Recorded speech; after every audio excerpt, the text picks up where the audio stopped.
वास्तव में जो सबसे उच्च कोटि की भक्ति होती है वो कौन सी होती है? भक्ति भी 4 प्रकार की बताई। जैसे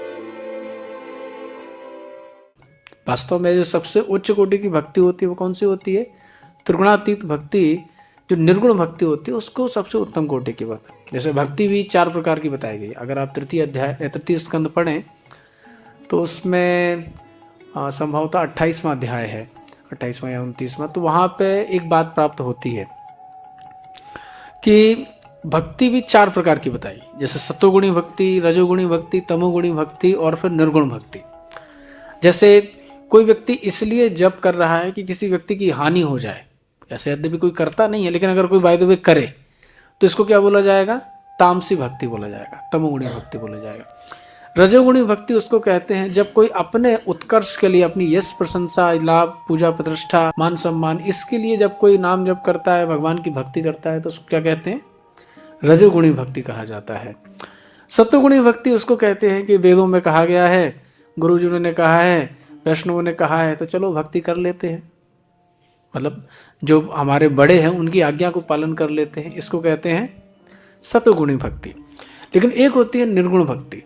निर्गुण भक्ति का तात्पर्य होता है कि भगवान से प्रीतिपूर्वक, भगवान से संबंध स्थापित करके किसी भी प्रकार से दास्य, साख्य, वात्सल्य और माधुर्य, जो भी जिसका भाव है, उन सभी 5 भावों में से किसी में भी, शांत तो भक्त लोग चाहते नहीं है शांत रस में, यद्यपि जितने भी वृंदावन के वृक्ष हैं या गाय हैं इनको शांत रस में, या मृग है, बंदर है, या जो भी कीट पतंग जो भी कुछ है, पक्षी इत्यादि, वो शांत रस में कहे जाते हैं।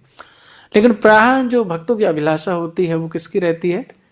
4 रसों में रहती है, या तो दास्य की रहती है, या साख्य की रहती है, या वात्सल्य की रहती है, या फिर माधुर्य की रहती है।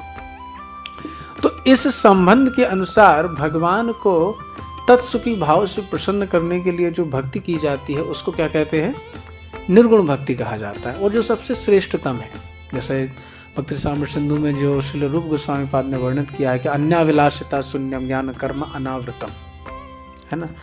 तो ये जो अन्याभिलाषिता वाली भक्ति है कि जिसमें अन्याभिलाषिता करता, जैसे हम लोग भक्ति की चाह कर रहे हैं, कोई चाह रहा है कि मैं रोज 64 माला जप करूं या 128 माला जप करूं, कोई सोचता है कि मैं रोज भगवद गीता पूरी पाठ कर लूं। मतलब अगर आप श्लोक पढ़ें तो पाठ कर सकते हैं, 2 घंटे 2.5 घंटे में हो जाती है, कुछ लोग 1-1.5 घंटे में भी कर देते हैं जिनकी स्पीड अच्छी है।